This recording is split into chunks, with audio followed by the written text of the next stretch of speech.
പ്രസിദ്ധമായ പട്ടാമ്പി നേർച്ചയുടെ നല്ല നടത്തിപ്പിനായി കേന്ദ്ര നേർച്ച ആഘോഷ കമ്മിറ്റിയുടെയും പോലീസിന്റെയും സംയുക്ത യോഗം ചേർന്നു. നിയമലംഘനങ്ങൾക്കെതിരെ ശക്തമായ നടപടി ഉണ്ടാകുമെന്ന് ഉപ ആഘോഷ കമ്മിറ്റികൾക്ക് പോലീസ് മുന്നറിയിപ്പ് നൽകി.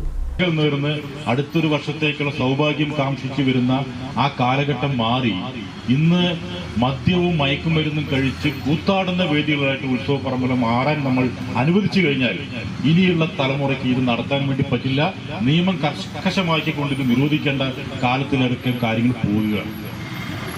എന്തിനാണ് അവിടെ വന്നിട്ട് ഇത്തരത്തിലും മദ്യപിച്ച് റോഡ് ബ്ലോക്ക് ഉണ്ടാക്കുക, അതുപോലെ അടിപിടി ഉണ്ടാക്കുക, കത്തിക്കുത്തുണ്ടാക്കുക, പോലീസിന് അതിക്രമിക്കുന്ന കാര്യങ്ങൾ ചെയ്യുന്നത്? ഞങ്ങൾ നിങ്ങളെ സഹായിക്കാനല്ലേ വരുന്നത് ആണോ? ഇതൊക്കെ ക്രമീകരിച്ച് പ്രശ്നങ്ങളില്ലാതിരിക്കാൻ വേണ്ടി വരുന്ന പോലീസിന് നേരെയാണ് പിന്നെ വിരോധം. ഈ പറയുന്ന കേന്ദ്ര കമ്മിറ്റിയും ബാക്കിയെല്ലാ ഉപകരണങ്ങളും എല്ലാം നല്ല ആളുകളാണ് ഉത്സവം നടക്കുന്ന സമയത്ത്.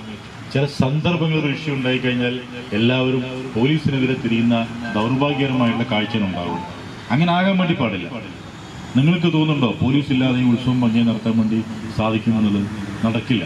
ഞങ്ങളുടെയൊക്കെ അനുഭവങ്ങളാണ്, വർഷങ്ങളായിട്ട് ജോലി ചെയ്തിട്ടുള്ള അനുഭവങ്ങൾ കൊണ്ട് ഈ കാര്യം പറയുന്നത്.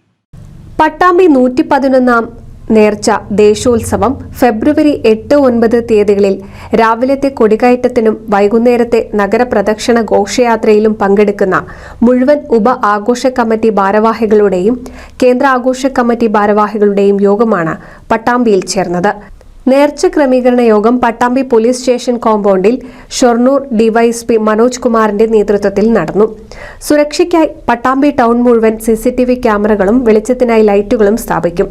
ഉത്സവം ഇൻഷൂർ ചെയ്യാനും അമിത ശബ്ദം പുറപ്പെടുവിക്കുന്ന നാസിക് ഡോൾ, DJ മുതലായ കർശനമായി ഒഴിവാക്കാനും കൃത്യം സമയം പാലിച്ച് ഘോഷയാത്രയും പൂർത്തിയാക്കാനും തീരുമാനിച്ചു. പട്ടാമ്പി CI പത്മരാജൻ, SI മണികണ്ഠൻ, കേന്ദ്ര നേർച്ചാഘോഷ committee president KR Narayanaswamy, general secretary Ali Poovathingal, ഉപകമ്മിറ്റി ഭാരവാഹികൾ എന്നിവരും പങ്കെടുത്തു. CV news Thrithala.